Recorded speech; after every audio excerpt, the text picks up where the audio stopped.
जी प्यारे हो, की हाल है? ठीक ठाक हो? अच्छा, बहुत ਸਾਰੇ ਇਸ਼ੂਜ਼ ਹੁੰਦੇ ਨੇ ਜਿਨ੍ਹਾਂ ਨੂੰ ਰਿੜਕਿਆ ਜਾਂਦਾ ਹੈ, ਜਿਨ੍ਹਾਂ ਦੇ ਵਿੱਚ ਹੁੰਦਾ ਕੁਝ ਨਹੀਂ, ਜਿਹਨੂੰ ਅਸੀਂ ਕਹਿੰਦੇ ਕਿ ਪਾਣੀ ਵਿੱਚ ਮਧਾਣੀ। ਇਸੇ ਤਰ੍ਹਾਂ ਦਾ ਇੱਕ ਇਸ਼ੂ ਹੈ ਜਿਹਨੂੰ ਬਹੁਤ ਸਾਰੇ ਚੈਨਲਸ ਔਰ ਬਹੁਤ ਸਾਰੇ ਵੀਲੌਗਰ, ਬਹੁਤ ਸਾਰੇ ਐਂਕਰ ਪਰਸਨ ਉਹਨੂੰ ਰਿੜਕਣ ਡਏ ਨੇ।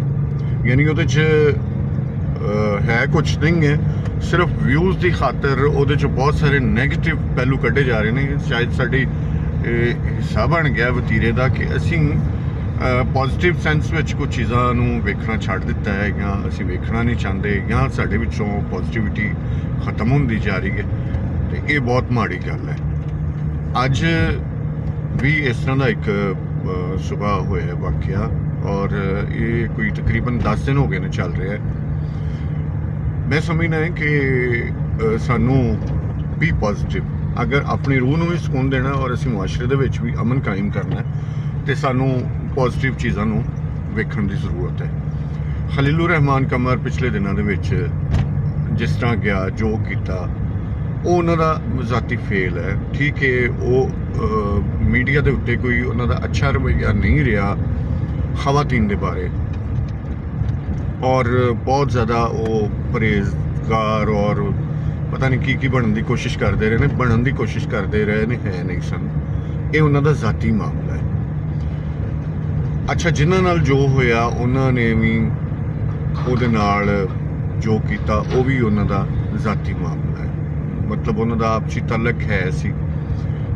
ਅੱਜ ਮੈਂ ਵੇਖ ਰਿਹਾ ਕਿ ਉਹਨਾਂ ਦੀ ਇੱਕ ਐਸੀ ਵੀਡੀਓ ਵਾਇਰਲ ਹੋਈ ਹੈ ਜਿਹਦੇ ਵਿੱਚ ਉਹ ਜਿਸ ਚੀਜ਼ ਨੂੰ ਲੁਕਾਉਣਾ ਚਾਹੁੰਦੇ ਸਨ ਜਾਂ ਜੋ ਵੀ ਹੈ, ਉਹ ਸਾਰਾ ਸਾਬਤ ਹੋ ਗਿਆ। ਤੁਹਾਨੂੰ ਪਤਾ ਹੋਏਗਾ ਕਿ ਜਦੋਂ ਇਹ ਵਾਕਿਆ ਜਿਸ ਦਿਨ ਹੋਇਆ ਸੀ, ਮੈਂ ਇੱਕ ਗੱਲ ਕੀਤੀ ਸੀ ਕਿ ਖਲੀਲੁਰ ਰਹਿਮਾਨ ਕਮਰ ਨੂੰ ਰਿਪੋਰਟ ਨਹੀਂ ਸੀ ਕਰਾਉਣੀ ਚਾਹੀਦੀ, FIR ਨਹੀਂ ਸੀ ਕਰਾਉਣੀ ਚਾਹੀਦੀ, ਕਿਉਂਕਿ ਉਹਨੂੰ ਪਤਾ ਸੀ ਉਹਦਾ ਜੋ ਤਾਲੁਕ ਹੈ ਜਾਂ ਉਹਨਾਂ ਦੇ ਨਾਲ ਜੋ ਕੀਤਾ ਹੈ, ਜਿਸ ਤਰ੍ਹਾਂ ਵੀ ਹੈ, ਉਹਨੂੰ ਉਹ ਚੰਗੀ ਤਰ੍ਹਾਂ ਜਾਣਦੇ ਸਨ। ਔਰ ਉਸ ਮਾਮਲੇ ਦੇ ਨਾਲ ਜਦੋਂ FIR ਹੁੰਦੀ ਤੇ ਇਨਵੈਸਟੀਗੇਸ਼ਨ ਦੇ ਵਿੱਚ ਬਹੁਤ ਸਾਰੀਆਂ ਚੀਜ਼ਾਂ ਸਾਹਮਣੇ ਆਉਂਦੀਆਂ ਨੇ। ਖੈਰ, ਇਨਵੈਸਟੀਗੇਸ਼ਨ ਵੀ ਹੋ ਰਹੀ ਹੈ, ਅਦਾਲਤੀ ਮਾਮਲਾਤ ਵੀ ਚੱਲ ਰਹੇ ਨੇ, ਲੇਕਿਨ ਉਸ ਦੇ ਬਾਵਜੂਦ ਉਹਨਾਂ ਦੀ ਇੱਕ ਵੀਡੀਓ ਵਾਇਰਲ ਹੋ ਗਈ ਹੈ, ਜੋ ਕਿ ਮੈਂ ਇਹਦੇ ਵਿੱਚ ਲਾ ਸਕਦਾ ਸਾਂ ਇਸ ਵੀਲੌਗ ਦੇ ਵਿੱਚ, ਲੇਕਿਨ ਨਹੀਂ, ਮੈਂ ਨਹੀਂ ਲਾਉਣਾ ਚਾਹਾਂਗਾ। ਉਹਦੀ ਵਜ੍ਹਾ ਹੈ ਕਿ ਮੈਂ ਇਹਨੂੰ ਟੋਟਲੀ ਤੌਰ 'ਤੇ ਆਪਣੇ ਤਮਾਮ ਦੋਸਤ ਜਿਹੜੇ ਸਾਡੇ ਵੀਲੌਗਰਸ ਨੇ ਜਾਂ ਜਿੰਨੇ ਵੀ ਨੇ, ਚਾਹਾਂਗਾ ਕਿ ਤੁਸੀਂ ਥੋੜ੍ਹਾ ਜਿਹਾ ਇਹਨੂੰ ਪੋਜ਼ੀਟਿਵ ਐਂਗਲ ਨਾਲ ਵੇਖੋ। ਯਾਨੀ ਉਦਣ ਜਿਹੜਾ ਹੈ ਸੀ, ਮੈਂ ਇਹ ਵੀ ਕਿਹਾ ਸੀ ਕਿ ਇਹਨਾਂ ਨੂੰ FIR ਨਹੀਂ ਕਰਵਾਉਣੀ ਚਾਹੀਦੀ, ਉਹਨਾਂ ਨੇ ਕਰਵਾ ਦਿੱਤੀ। ਫਿਰ ਇਹ ਸਾਰੇ ਮਾਮਲਾ ਚੱਲ ਰਹੇ ਨੇ। ਇਹ ਜਿਹੜੀ ਵੀਡੀਓ ਆਈ ਹੈ, ਮੇਰੇ ਖਿਆਲ ਹੈ ਕਿ ਜ਼ਿਆਦਾ 1.5-2 ਮਿੰਟ ਦੀ ਹੈ, ਲੇਕਿਨ ਮੇਰੇ ਕੋਲ ਇਸ ਤੋਂ ਕਾਫੀ ਜ਼ਿਆਦਾ ਟਾਈਮ ਦੀ ਵੀਡੀਓ ਪਹੁੰਚ ਚੁੱਕੀ ਹੈ। ਲੇਕਿਨ ਗੱਲ ਵੀਡੀਓ ਦੀ ਨਹੀਂ ਹੋ ਰਹੀ, ਗੱਲ ਸਾਡੇ ਰਵੱਈਆਂ ਦੀ ਹੋ ਰਹੀ ਹੈ।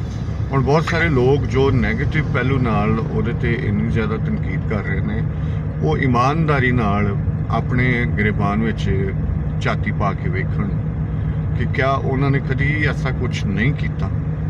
ਅਗਰ ਕੀਤਾ ਤੇ ਤੌਬਾ ਕਰਨ, ਅਗਰ ਕੀਤਾ ਤੇ ਆਪਣੇ ਆਪ ਨੂੰ ਪੋਜ਼ੀਟਿਵ ਕਰਨ, ਨਾ ਕਿ ਕਿਸੇ ਨੂੰ ਨਿੰਦਣ ਦੇ, ਨਗੇਦਣ ਦੇ ਔਰ ਉਹਦੇ 'ਤੇ ਚਿੱਕੜ ਉਛਾਲਣ ਦੇ, ਔਰ ਸਾਰਾ ਉਹ ਕਿਰਦਾਰਕੁਸ਼ੀ ਕਰਨ ਦੀ ਬਜਾਏ ਮੇਰਾ ਖਿਆਲ ਹੈ ਕਿ ਇਸ ਵੇਲੇ ਸਾਨੂੰ ਕੁਝ ਐਸੇ ਇਸਲਾਹੀ ਪਹਿਲੂ ਵੱਲ ਜਾਣਾ ਚਾਹੀਦਾ, ਇੱਕ ਅੱਛੀ ਗੱਲ ਵੱਲ ਜਾਣਾ ਚਾਹੀਦਾ, ਜਿਹਦੇ ਨਾਲ ਸ਼ਾਇਦ ਜਿਹਨੂੰ ਸੁਣ ਕੇ ਖਲੀਲੁਰ ਰਹਿਮਾਨ ਕਮਰ ਨੂੰ ਵੀ ਆਪਣੇ ਰਵੱਈਏ 'ਤੇ ਨਦਾਮਤ ਹੋਵੇ, ਜੋ ਸਾਬਕਾ ਉਹ ਵਰਤਦੇ ਰਹੇ ਨੇ, ਰਵੱਈਆ ਇਖਤਿਆਰ ਰੱਖਿਆ ਉਹਨਾਂ ਨੇ, ਉਹਦੇ 'ਤੇ ਉਹਨਾਂ ਨੂੰ ਨਦਾਮਤ ਹੋਵੇ।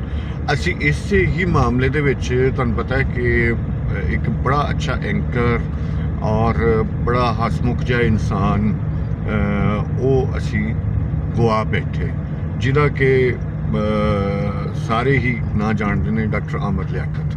ਡਾਕਟਰ ਆਮਰ ਲਿਆਕਤ ਉਦੋਂ ਤੱਕ ਠੀਕ ਸਨ ਜਦੋਂ ਤੱਕ ਉਹਨਾਂ ਦੇ ਉੱਤੇ ਚਲੋ ਕੇਸਿਸ ਵਗੈਰਾ ਸਨ ਜਾਂ ਦੂਸਰੇ ਮਾਮਲਾਤ ਸਨ, ਲੇਕਿਨ ਜਦੋਂ ਉਹਨਾਂ ਦੀਆਂ ਘਰੇਲੂ ਵੀਡੀਓਜ਼ ਵਾਇਰਲ ਹੋਈਆਂ ਨੇ, ਜਿਹਦੇ ਨਾਲ ਜਿਸ ਕੁੜੀ ਨਾਲ ਉਹਨਾਂ ਨੇ ਵਿਆਹ ਕੀਤਾ ਸੀ, ਔਰ ਸ਼ਾਮੀ ਨੇ ਇਹ ਵੀ ਦੱਸ ਦਿੱਤਾ ਸੀ ਕਿ ਉਹਨੇ ਪੈਸੇ ਲੈ ਕੇ, ਮਤਲਬ ਪੈਸੇ ਦੇ ਕੇ ਉਹ ਵੀਡੀਓਜ਼ ਲਈਆਂ ਸਨ। ਇਹਦਾ ਮਤਲਬ ਹੈ ਕਿ ਸਾਰੀ ਖੇਡ ਪੈਸੇ ਵਾਸਤੇ ਹੋ ਰਹੀ ਸੀ, ਉਹਦੇ ਵਿੱਚ ਹੋਰ ਕੋਈ ਚੀਜ਼ ਇਨਵੋਲਵ ਨਹੀਂ ਸੀ, ਜਾਂ ਤੇ ਜ਼ਾਤੀ ਮਸ਼ਹੂਰੀ ਜਾਂ ਜ਼ਾਤੀ ਪਬਲਿਸਿਟੀ ਦਾ ਇੱਕ ਫੈਕਟ ਸੀ, ਔਰ ਦੂਸਰਾ ਕਿਸੇ ਨੂੰ ਨਗੇਦਣ ਦਾ ਫੈਕਟ ਹੈ ਸੀ। ਅਸੀਂ ਬਹੁਤ ਸਾਰੀਆਂ ਦੇਖੋ ਫਿਲਮਾਂ ਨੇ, ਅਸੀਂ ਵੇਖਦੇ ਹਾਂ ਉਹਦੇ ਵਿੱਚ ਲੋਕ ਇਸ ਮਾਮਲੇ ਦੇ ਵਿੱਚ ਡਿਪਰੈਸ਼ਨ ਦਾ ਸ਼ਿਕਾਰ ਹੋ ਕੇ ਔਰ ਜ਼ਾਇਆ ਹੋ ਜਾਂਦੇ ਨੇ, ਮਰ ਜਾਂਦੇ ਨੇ। ਉਹਨਾਂ ਦੀ ਫੈਮਿਲੀ ਹੈ, ਖਲੀਲੁਰ ਰਹਿਮਾਨ ਦੀ ਫੈਮਿਲੀ ਨਾਲ ਮੈਨੂੰ ਬਹੁਤ ਜ਼ਿਆਦਾ ਹਮਦਰਦੀ, ਉਹਨਾਂ ਦੇ ਬੱਚਿਆਂ ਨਾਲ ਹਮਦਰਦੀ ਹੈ। ਮੈਨੂੰ ਇਸ ਟਾਈਮ ਉਹਨਾਂ ਨਾਲ ਵੀ ਹਮਦਰਦੀ ਹੈ, ਕਿਉਂਕਿ ਉਹਨਾਂ ਜੋ ਕੀਤਾ ਉਹ ਹੋ ਗਿਆ। ਇੰਨਾ ਤਾਂ ਜ਼ਾਹਿਰ ਹੈ ਉਹਨਾਂ ਨੂੰ ਸੋਚਣਾ ਚਾਹੀਦਾ। ਲੇਕਿਨ ਜਿਹੜੇ ਦੋਸਤ ਇਹ ਸਭ ਕੁਝ ਕਰ ਰਹੇ ਨੇ, ਤੇ ਮੈਂ ਇੱਕ ਛੋਟੀ ਜਿਹੀ ਗੱਲ ਹੈ, ਅਸੀਂ ਉਹ ਕਹਿੰਦੇ ਆ ਕਿ ਇਸ ਹਮਾਮ ਵਿੱਚ ਸਾਰੇ ਨੰਗੇ ਨੇ। ਕੋਈ ਐਸਾ ਬੰਦਾ ਨਹੀਂ ਹੈ ਜਿਹਦੇ ਕੋਲੋਂ ਕੋਈ ਗਲਤੀ ਗੁਨਾਹ ਸਰਜ਼ਦ ਨਾ ਹੋਇਆ ਹੋਵੇ।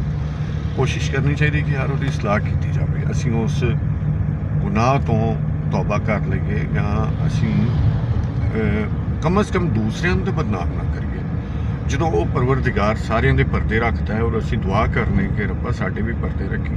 ਜਾਣੇ ਅਣਜਾਣੇ ਵਿੱਚ ਸਾਡੇ ਕੋਲ ਬਹੁਤ ਸਾਰੀਆਂ ਗਲਤੀਆਂ ਹੋ ਜਾਂਦੀਆਂ ਨੇ, ਕੁਤਾਹੀਆਂ ਹੁੰਦੀਆਂ ਨੇ, ਤੇ ਮੇਰਾ ਖਿਆਲ ਹੈ ਕਿ ਇਹ ਸਭ ਤੋਂ ਵੱਡਾਪਨ ਹੁੰਦਾ ਹੈ। ਇੱਕ ਵੱਡੀ ਗੱਲ ਹੈ ਕਿ ਕਿਸੇ ਦੀ ਗਲਤੀ ਤੇ ਪਰਦਾ ਪਾਉਣਾ, ਇਹਦੇ ਨਾਲ ਤੇ ਇਹ ਅੱਛਾ ਅਸਰ ਇਹ ਪੈਂਦਾ ਹੈ ਕਿ ਜਿਸ ਬੰਦੇ ਨੇ ਗਲਤੀ ਕੀਤੀ ਹੁੰਦੀ ਹੈ, ਸਭ ਤੋਂ ਜ਼ਿਆਦਾ ਅਸਰ ਉਹਦੇ 'ਤੇ ਹੁੰਦਾ ਕਿ ਯਾਰ ਉਹਨੇ ਗਲਤੀ ਕੀਤੀ, ਲੇਕਿਨ ਬਜਾਏ ਮੇਰੀ ਗਲਤੀ ਨੂੰ ਉਛਾਲਣ ਦੇ, ਮੇਰੀ ਤੋਹੀਨ ਕਰਨ ਦੇ, ਮੈਨੂੰ ਨਕੇਤਣ ਦੇ, ਮੈਨੂੰ ਭੰਡਣ ਦੇ, ਇਹਨਾਂ ਨੇ ਮੇਰੀ ਇਸਲਾਹ ਕੀਤੀ ਹੈ, ਮੇਰਾ ਇਹਨਾਂ ਨੇ ਭਰਮ ਰੱਖਿਆ।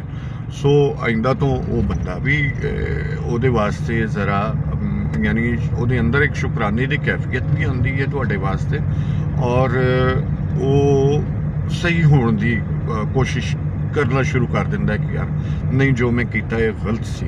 ਯਕੀਨੀ ਤੌਰ 'ਤੇ ਉਹਦੇ ਸਾਰੇ ਮਾਮਲਾਤ ਪਿਛਲੇ ਜਿਹੜੇ ਪਿਛੋਕੜ 'ਚ ਵੇਖੇ ਜਾਣ, ਤੇ ਉਹ ਇੱਕ ਬਹੁਤ ਮਗਰੂਰ ਔਰ ਇੱਕ ਜੋ ਪ੍ਰਚਾਰ ਕਰ ਰਿਹਾ ਸੀ ਉਹ ਬਿਲਕੁਲ ਉਹਦੇ 'ਤੇ ਅਮਲ ਨਹੀਂ ਸੀ ਕਰ ਰਿਹਾ, ਉਹਦੇ ਉਲਟ ਕਰ ਰਿਹਾ ਸੀ। ਲੇਕਿਨ ਮੇਰਾ ਖਿਆਲ ਹੈ ਕਿ ਇਹ ਵੇਲਾ ਨਹੀਂ ਹੈ ਇਹਨਾਂ ਚੀਜ਼ਾਂ ਨੂੰ ਉਛਾਲਣ ਦਾ। ਹੁਣ ਅਗਰ ਉਹਨਾਂ ਦੀ ਛੋਟੀ ਜਿਹੀ ਵੀਡੀਓ ਸਾਹਮਣੇ ਆਈ ਹੈ, ਤਾਂ ਮੇਰਾ ਖਿਆਲ ਹੈ ਕਿ ਉਹਦੇ ਆਪਣੇ ਵਿਊਜ਼ ਲੈਣ ਦੇ ਚੱਕਰ ਦੇ ਵਿੱਚ ਸਾਰੇ ਹੀ ਧੜਾ ਧੜ ਸ਼ੁਰੂ ਹੋ ਜਾਣਗੇ। ਮੈਂ ਪਹਿਲੇ ਵੀ ਰਿਕੁਐਸਟ ਕੀਤੀ ਹੈ ਕਿ ਵੀਡੀਓ ਮੇਰੇ ਕੋਲ ਵੀ ਬਹੁਤ ਪਹਿਲੇ ਦੀ ਆ ਚੁੱਕੀ ਹੈ, ਔਰ ਇਹਦੇ ਨਾਲੋਂ ਜ਼ਿਆਦਾ ਵੱਡੇ ਟਾਈਮ ਦੀ ਹੈ ਜਿਹੜੀ ਕਿ ਲੋਕਾਂ ਕੋਲ ਹੈ। ਲੇਕਿਨ ਮੈਂ ਫਿਰ ਰਿਕੁਐਸਟ ਕਰਾਂਗਾ, ਜਿਹੜੇ ਵੱਡੇ ਐਂਕਰ ਪਰਸਨ ਨੇ, ਜਿਨ੍ਹਾਂ ਦੇ ਬਾਰੇ ਸਭ ਕੁਝ ਲੋਕ ਜਾਣਦੇ ਵੀ ਨੇ, ਔਰ ਲੇਕਿਨ ਉਹਨਾਂ ਨੂੰ ਵੀ ਪਤਾ ਹੈ ਕਿ ਉਹ ਕੀ ਕਰ ਰਹੇ ਨੇ, ਲੇਕਿਨ ਮੇਰੇ ਖਿਆਲ ਹੈ ਕਿ ਕਿਰਦਾਰਕੁਸ਼ੀ ਨਹੀਂ ਕਰਨੀ ਚਾਹੀਦੀ। ਕਿੰਨਾ ਔਖਾ ਵੇਲਾ, ਮੈਨੂੰ ਇਹ ਦੱਸੋ ਕਿ ਕਹਿੰਦੇ ਨੇ ਤਗੜੇ ਦਾ 27ਵੀਂ 100 ਤੇ ਮਾੜੇ ਦੀ ਜਿਹੜਾ ਨਾ ਕੋਈ ਵਿਚਾਰੇ ਦੀ ਨਹੀਂ, ਕੋਈ ਕਦਰ ਨਹੀਂ ਹੈ, ਕੋਈ ਔਕਾਤ ਨਹੀਂ ਹੈ। ਹੁਣ ਇੱਥੇ ਬਿਜਲੀ ਦਾ ਬੁਹਰਾਨ ਚੱਲਣ ਡਿਆ, ਬਹੁਤ ਵੱਡੇ ਮਸਾਇਲ ਨੇ। ਉੱਥੇ ਤੁਸੀਂ ਵੇਖੋ IPPs ਦੇ ਜਿਹੜੇ ਮਾਲਕ ਨੇ, ਉਹ ਕਿਹਨੂੰ ਨਹੀਂ ਪਤਾ ਕੌਣ ਨੇ ਤੇ ਕੀ ਨੇ।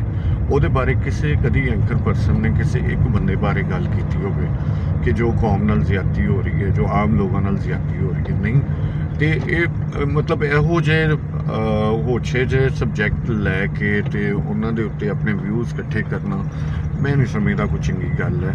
ਮੇਰੀ ਤੇ ਇਹੀ ਰਿਕੁਐਸਟ ਹੈ, ਮੈਂ ਇੱਕ ਅਰਜ਼ੋਈ ਕਰ ਸਕਦਾ ਹੈ ਆਪਣੇ ਜਿਹੜੇ ਪਿਆਰੇ ਦੋਸਤ ਨੇ ਮੀਡੀਆ ਵਾਲੇ, ਕਿ ਯਾਰ ਇਹਨੂੰ ਤੁਸੀਂ ਕਮ ਅਜ਼ ਕਮ ਮਾਫੀ ਨਹੀਂ ਦੇ ਸਕਦੇ। ਤੁਸੀਂ ਇਸਲਾਹੀ ਪਹਿਲੂ ਦੇ ਨਾਲ ਕੁਝ ਚੀਜ਼ਾਂ ਨੂੰ ਵੇਖੋ, ਨਾ ਕਿ ਉਹਨੂੰ ਤੁਸੀਂ ਇੱਕ ਮਜ਼ਾਕ ਬਣਾਓ, ਹਾਸਾ ਬਣਾਓ, ਠੱਠਾ ਬਣਾਓ ਔਰ ਅਗਲੇ ਦੀ ਜ਼ਿੰਦਗੀ ਤਬਾਹ ਕਰ ਦਿਓ। ਅਹਿਮਦ ਲਿਆਕਤ ਤਾਂ ਮੈਂ ਫਿਰ ਜ਼ਿਕਰ ਕਰਾਂਗਾ ਕਿ ਉਹ ਬੰਦਾ ਸਿਰਫ ਉਦੋਂ ਪੂਰੀ ਤਰ੍ਹਾਂ ਜ਼ਿਹਨੀ ਤਕਲੀਫ ਦਾ ਸ਼ਿਕਾਰ ਹੋਇਆ, ਔਰ ਉਹ ਬੰਦਾ ਸਾਡੇ ਹੱਥੋਂ ਨਿਕਲ ਗਿਆ, ਵਫਾਤ ਪਾ ਗਿਆ, ਜਦੋਂ ਉਹਦੇ ਅੰਦਰ ਦੀ, ਉਹਦੇ ਘਰ ਦੀ ਗੱਲ ਜਿਹੜੀ ਹੈ, ਜਾਂ ਉਹਦੇ ਇੱਕ ਐਸਾ ਰਾਜ਼, ਇੱਕ ਐਸਾ ਮਾਮਲਾ ਸਾਹਮਣੇ ਆਇਆ ਜੋ ਕਿ ਮੇਰੇ ਖਿਆਲ ਕੋਈ ਵੀ ਬਰਦਾਸ਼ਤ ਨਹੀਂ ਕਰ ਸਕਦਾ।